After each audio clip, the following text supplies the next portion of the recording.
Lawrence Bishnoi वो jail में बैठकर लोगों की हत्याएं करवा रहा है। गुजरात की जेल है, पीएम और गृह मंत्री वहीं से आते हैं। जो कुछ है इन लोगों की वजह से है। संघ इस देश के दोबारा टुकड़े करवाएगा। आरएसएस वर्णवादियों के हितैषी हैं, वर्णवादियों के ठेकेदार हैं। वो हिंदुओं के ठेकेदार नहीं हो सकते। वो देश को गुमराह करने की कोशिश कर रहे हैं। पुलिस कस्टडी में एक दलित की मौत होती है सर। इस तरह के संस्थाओं को, इस तरह की पुलिस को हम लोकतांत्रिक पुलिस नहीं कह सकते। ये तानाशाही और राजशाही की पुलिस हो सकती है। ऐसे लोगों को सबको टर्मिनेट करना चाहिए, पूरे थाने को घर भेज देना चाहिए। कोलेटरल भर्तियां, जहां जहां इन लोगों की गड़बड़ नहीं चल सकती थी वहां पे इन्होंने दूसरे तरीके अपनाए और देश पे कब्जा करने की कोशिश की। इसी समय में सबसे ज्यादा आर्थिक असमानता बढ़ी है और सबसे ज्यादा जातिगत भेदभाव हुआ है। नमस्कार, आप देख रहे हैं नेशनल दस्तक। मैं हूं रंजय कुमार।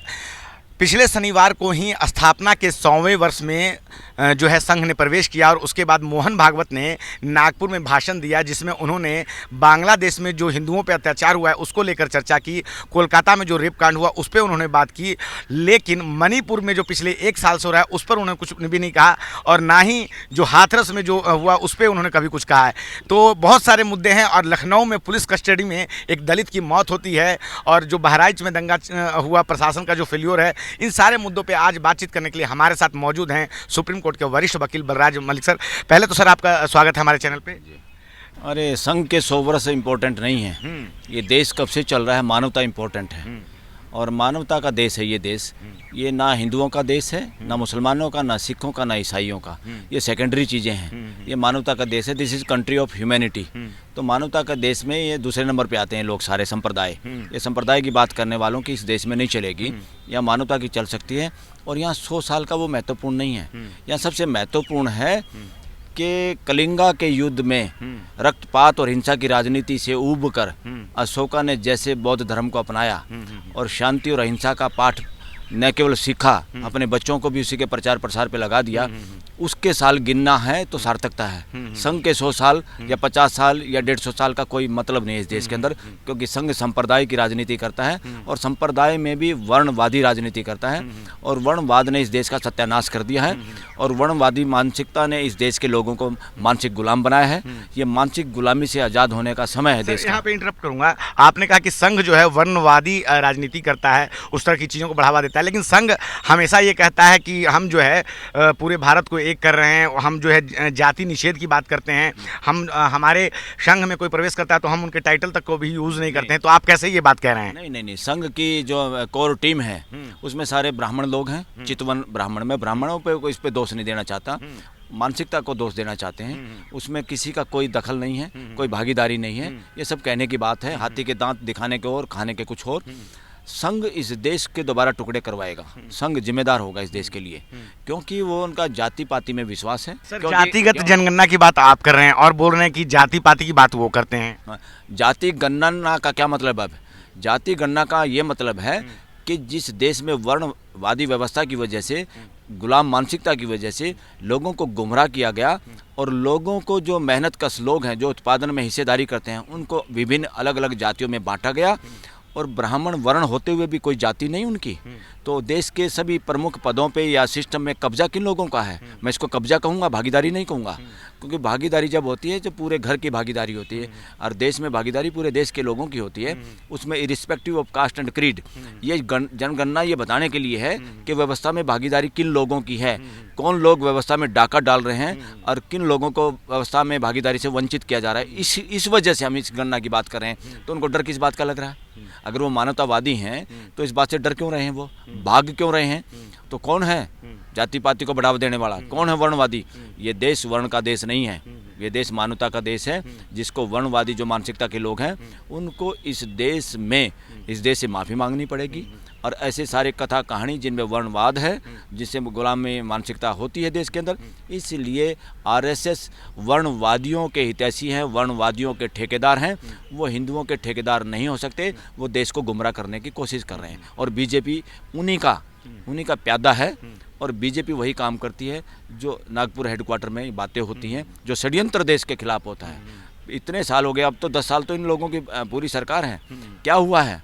सरकारी नौकरियों में देखो, उच्च पदों पे देखो, लेटरल भर्तियां, जहाँ जहाँ इन लोगों की गड़बड़ नहीं चल सकती थी वहाँ पे इन्होंने दूसरे तरीके अपनाए और देश पे कब्जा करने की कोशिश की। इसी समय में सबसे ज़्यादा आर्थिक असमानता बढ़ी है और सबसे ज़्यादा जातिगत भेदभाव हुआ है समाज के लोगों के साथ। इसलिए किसी भी सूरत में ये राष्ट्रीय या राष्ट्रहित वाला ऑर्गेनाइजेशन नहीं है, ये अमानवीय ऑर्गेनाइजेशन है। ये अमानवीयता फैला रहे हैं और इस देश को ढोंग में घुसेड़ रहे हैं और गरीब गुरबे आम समाज के बच्चों को ढोंग के लिए प्रेरित करते हैं और अपने बच्चों को विदेशों में पढ़ाते हैं, इंग्लिश मीडियम में पढ़ाते हैं और देश की नौकरियों पर, उच्च पदों पे और पैसे पे, धन संसाधन पे कब्जा करने की एक साजिश है। सर, मैं दोबारा फिर से उसी बात पे आपका ध्यान दिलाना चाहूँगा कि जिस प्रकार से मोहन भागवत जो कि जिन्होंने नागपुर में भाषण दिया, उसमें उन्होंने कोलकाता में हुए रेप कांड की तो चर्चा की है, लेकिन जो मनीषा वाल्मीकि के साथ हुआ उस पर वो कुछ नहीं कहते। मणिपुर में पिछले 1 वर्ष से लगातार हिंसा चल रही है, उस पर नहीं कहते हैं। बांग्लादेश में जो हिंदुओं पे हिंसा हो रही है उस पर वो बात करें। तो ये जो फर्क नजर आता है, इसका क्या कारण है? ये लोगों को बेवकूफ़, बहुजन समाज को बेवकूफ़ बनाना और उनको उलझा के रखने की, ये बिल्कुल वर्णवादी लोग हैं, ये जातिवादी लोग हैं, ये जातिवादी को बढ़ावा देने वाले लोग हैं और जातिवाद में अपने आप को सर्वश्रेष्ठ बनाए रखना चाहते हैं। रेप पे भी इनका आंदोलन जातिवादी आंदोलन है।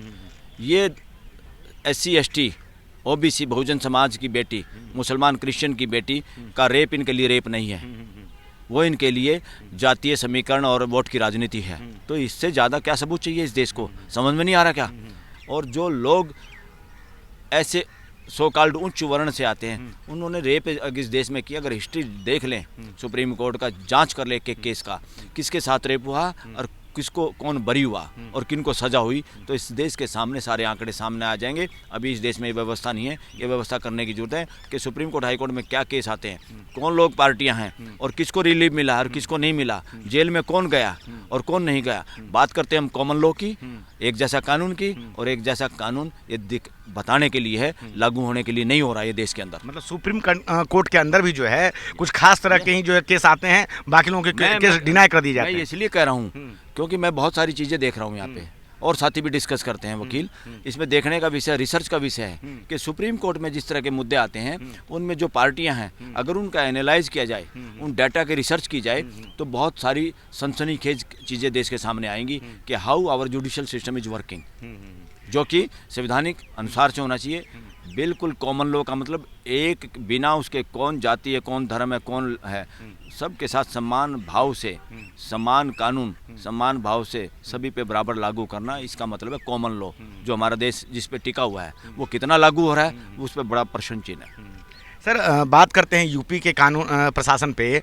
पुलिस कस्टडी में एक दलित की मौत होती है सर, तो लगातार जो है यूपी में कानून प्रशासन जो फेल होता जा रहा है। किसी कैदी को जो सज़ा होती है वो सुप्रीम कोर्ट के द्वारा होती है, लेकिन हम देख रहे हैं कि पुलिस कस्टडी के अंदर जो है लगातार मौतें हो रही है यूपी में। इस पर आप क्या कहना चाहेंगे? और दलित की मौत जो है, एक तरह से दलितों का जिस तरह से हज़ारों साल से इस देश में शोषण हुआ है, प्रशासन अभी भी कहीं ना कहीं जब कोई दलित उनके कस्टडी में आता है तो उसको उस तरह से प्रताड़ित कर देती है कि इनको कोई देखने वाला नहीं है, और फिर कानून भी कोई कार्रवाई नहीं करता। क्या कहेंगे? बिल्कुल, इस मामले में बहुत ये खतरनाक स्थिति है।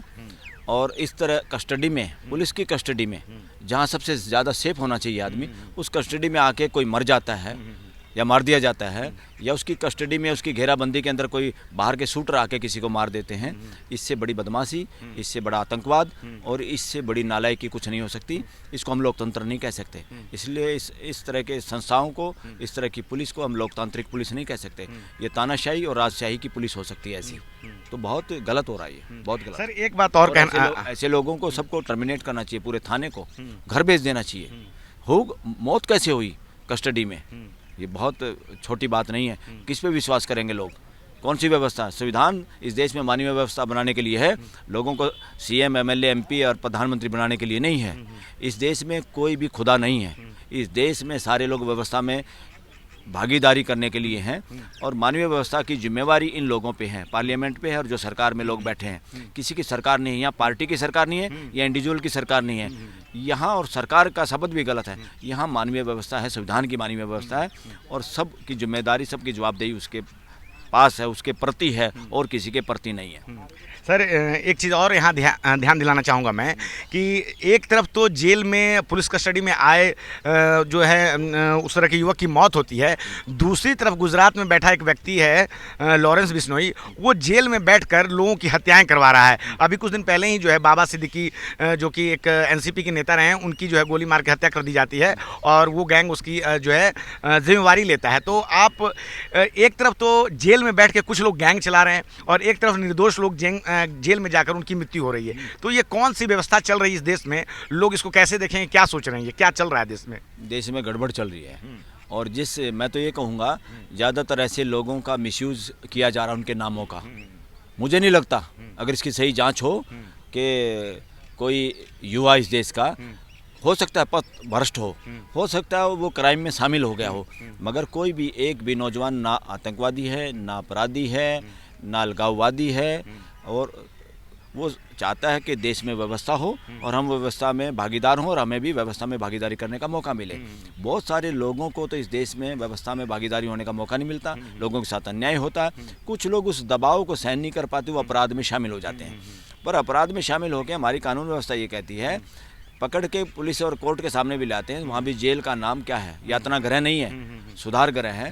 तो लोगों को सुधारने की ड्यूटी हमारी न्यायिक व्यवस्था की है। जो शिक्षा जहाँ फेल हो गई, परिवार फेल हो गया, समाज फेल हो गया, सरकारें फेल हो गई, सरकारी व्यवस्थाएं भ्रष्ट हो गई, तो ऐसे में कोई युवा पथ भ्रष्ट भी अगर हो जाएं, जल्दबाजी में, आवेश में, जवानी के जोश में, उनको वापस उसी में लाना, मुख्य धारा में लाना, ये हमारी कानून व्यवस्था की जिम्मेदारी है।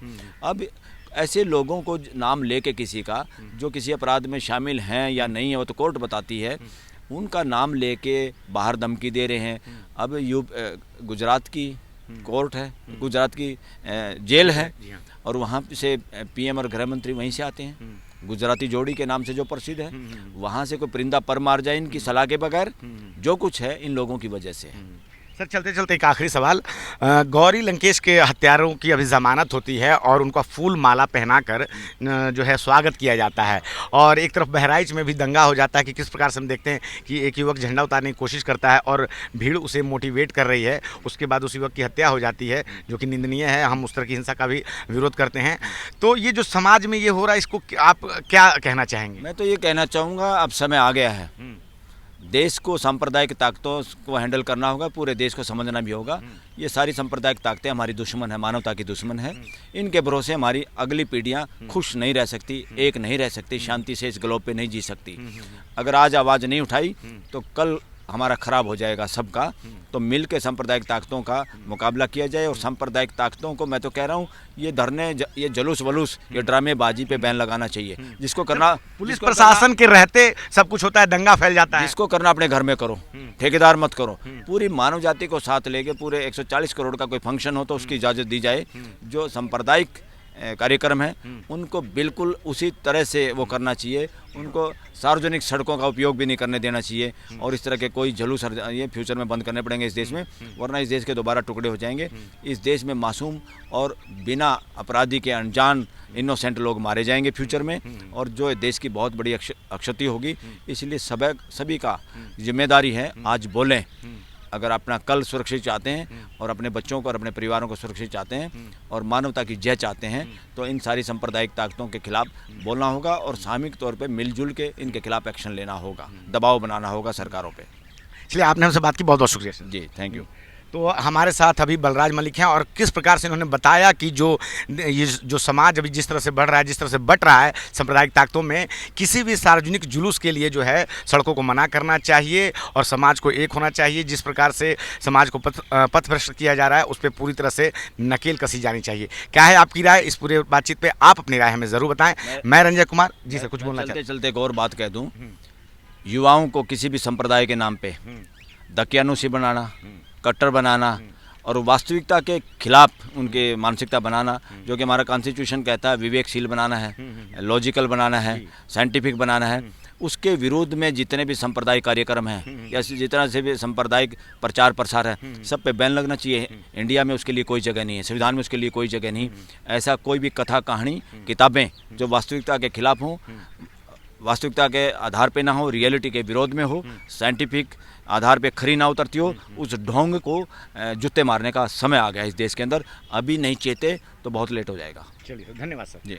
तो आपने सुना बलराज मलिक साहब को। क्या है आपकी राय? आप अपनी राय हमें कमेंट में जरूर बताएं। मैं रंजय कुमार, कैमरामैन आशीष के साथ, नेशनल दस्तक। धन्यवाद। नेशनल दस्तक की आपसे गुजारिश है कि अगर इसको बचाना चाहते हैं तो नेशनल दस्तक को सब्सक्राइब करने के लिए रेड कलर के सब्सक्राइब बटन को दबाएं, फिर बेल आइकन की घंटी दबाएं।